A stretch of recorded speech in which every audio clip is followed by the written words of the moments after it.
communication is very important because both sides are nervous in litigation, whether it's a plaintiff or a defendant or a creditor or a debtor. You lay it out and you communicate.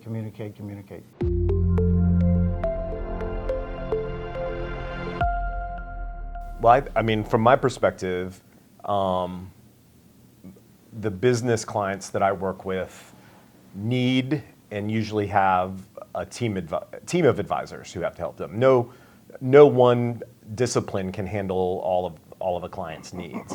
What we typically see, however, is that our clients who have done well in business and have made money usually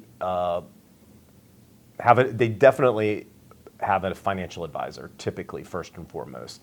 And financial advisors are super important to us.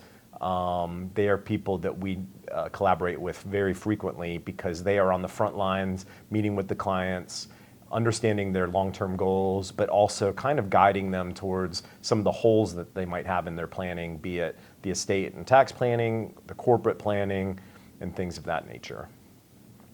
Same with accounting firms. All clients have to do their taxes every year, and business taxes are hard to do and it's complicated, and so almost every business I know uses accounting firms to do their taxes. But that also provides an opportunity for us to jump in and collaborate when there's some legal aspects to what they're doing, or there's a gap in their planning that we can help fill. And I help financial professionals and other lawyers in the areas in which I practice, and I have specialized knowledge in bankruptcy, and not every professional has that kind of knowledge, and they lean on me, and they can refer cases to me. I refer the general case back to them. I actually enjoy pop quizzes. I like phone calls out of the blue, and I like answering questions and just keeping in touch with other types of lawyers and financial professionals. There's always an emotional aspect to what we do when it regards to planning, to corporate planning. The business owners and entrepreneurs that we deal with have typically put their heart and soul into their business. And so anything that we're doing in order to preserve that legacy, help the business achieve its maximum value, come up with contingency plans to make sure that the business can succeed if the owner is no longer around, all have an emotional component. And while we'd like to think that our clients make their decisions with 100% logical thinking and rationality, there's always an emotional component. And I feel that I sometimes need to keep asking questions in order to find what really is the trigger point. What is the crux of the feeling that they have? Sometimes it's a matter, there's a hesitancy, an uncertainty, a fear that is guiding the decision that I need to suss out in order to make sure that we're not making a decision for the wrong reasons, that hopefully I can guide them back to a decision that's better informed and alleviate some of their concerns. Because almost all of what we do has to do with alleviating clients' fears of legal risk or other types of risks, I guess, and make sure that they're comfortable and relaxed and know that they've got it buttoned up. You don't have to worry about that anymore. So a lawyer once told me that clients sometimes lose their heads, but a lawyer has to keep their heads, and that's really important. You got to stay calm and objective and cool, and the advice is not only legal advice. You have to advise beyond that, but I think calmness is something that clients do appreciate. When I'm working with a client that's selling their business, it's typically the only transaction of that type that they'll ever go through, and they're scared, not shivering in the dark scared or whatever, but they're just nervous about the whole thing. They don't know what's coming. They don't know how it's all going to go. They feel like it's their one opportunity to realize value from their business. And so you just have to show, experience and a calm hand is exactly what they're looking for. Someone to just hold their hand and get them through the process. This is normal. This is normal. This isn't normal. Let me help you with this, that kind of stuff. And so, sometimes I feel like I'm a little bit of a therapist on calls, just to talk them through it and stuff. But And clients become calmer when you explain things to them. They have a fear of the unknown. So if you lay it out for them calmly and with details, with specifics, then they feel a lot more comfortable. They know what may be on the other side. They know what the risks are. They know what the consequences may be. They know what the case might cost. it's not, yeah. Ultimately, the hardest part, I think, is that I want the client to be so well informed that they understand exactly the risks that they're taking, rather than some clients don't even want to look at it and be like, you do it, you know this better than I do. And I'm like, no, that's not exactly my job here. My job here is to give you as much information as you can process to help you make good business and legal decisions going forward. And that gets lost sometimes, I think, on clients. I mean, they just, sometimes they just see the finish line or the end of the process. And with a lawsuit, I bet emotion comes into it even more, right? If there's a litigation. Emotions run high and nobody's happy in litigation. Yeah, you're right. Yeah. I mean, when I have clients call me before I send them to you and are like, here, what do you think of my case? Here's my problem. Do I have a case? And it's like, yes, you have a case. However, litigation is long and tough. Do we have an opportunity to settle this here? What can you take? How do you get clients to? Yeah, you provide as many specifics as you can. You warn them of the risks and the consequences. Communication is very important because both sides are nervous in litigation, whether it's a plaintiff or a defendant or a creditor or a debtor. You lay it out and you communicate. And I know you practice that way. Yeah, that's right. I guess one example that comes to mind is like, we had a client, I had a client come to me last year who was thinking about selling their business, and they had received a letter of intent from the prospective purchaser. And the value was a little bit low. There were some ongoing risk components in the transaction that the client wasn't comfortable with. And I could just tell by the number of phone calls I was getting from them, they were not happy with the deal, even though they had signed the letter of intent and were planning on moving forward with the transaction. But what I did is, after really drilling down and asking them, why does this bother you? What's going on here? I think they had felt a little bit, not bullied, but pressured into the transaction, and then realized once they got the cold feet, so to speak, once it really hit home that they were doing it, they wanted me, I think, to tell them that they could get out of it.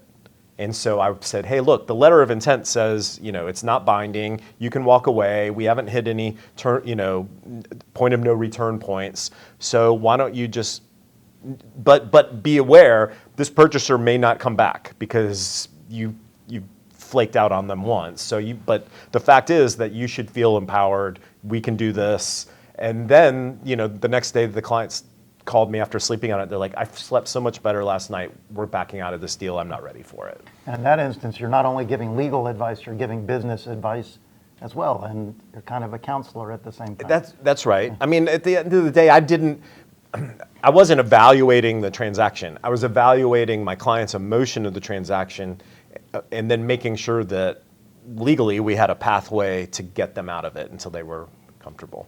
Well, I mean, I know that, I have a client right now that we're dealing with the earnout on a sale, on an asset sale. And so after several years and going through the pandemic, the earnout number, the target wasn't exactly hit.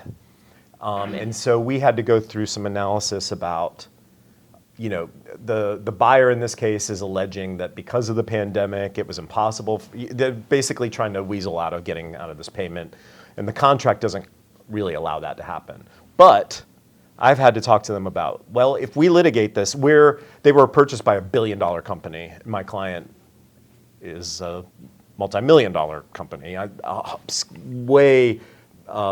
many orders of magnitude smaller. And so I'm just talking them through, look, the delta is this. The cost to litigate this is this.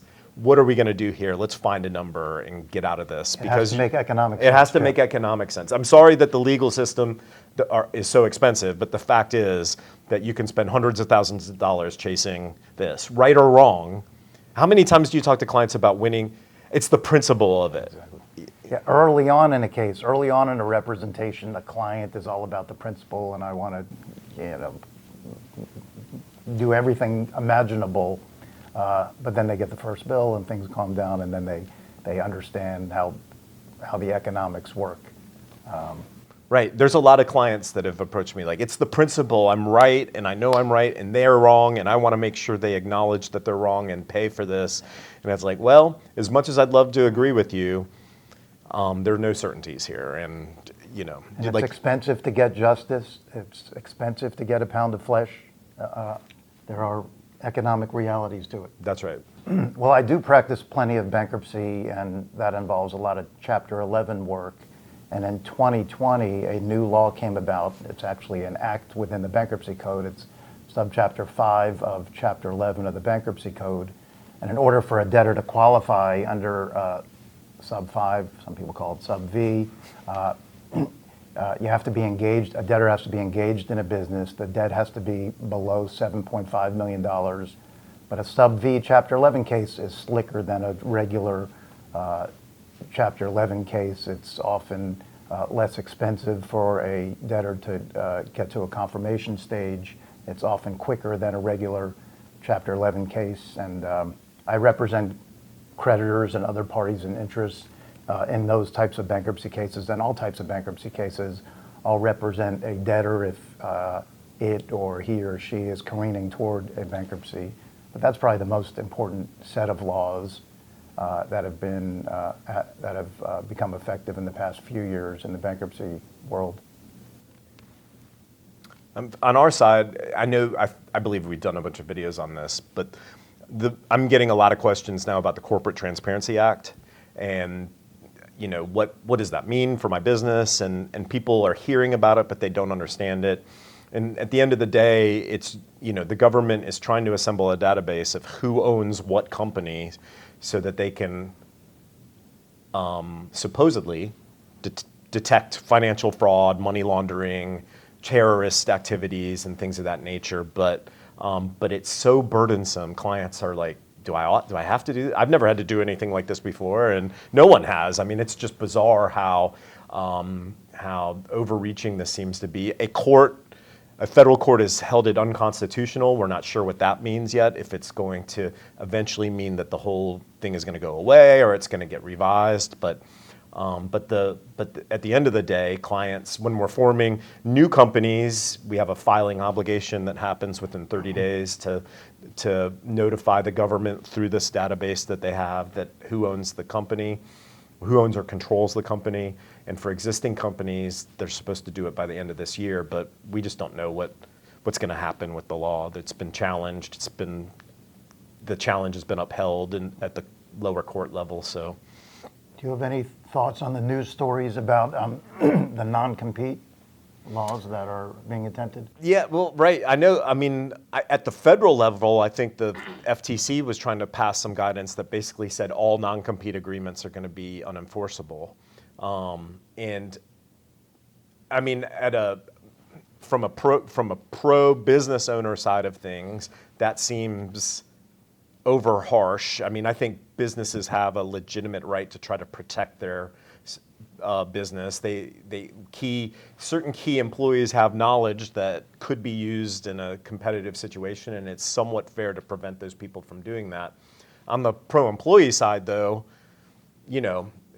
so much leverage in our society is held by people with money and moneyed interests and corporations that people having the ability to freely work, I think, is also important. I don't know where that balance gets struck. I feel like it's somewhere in the middle between none at all and what it has been to up until now.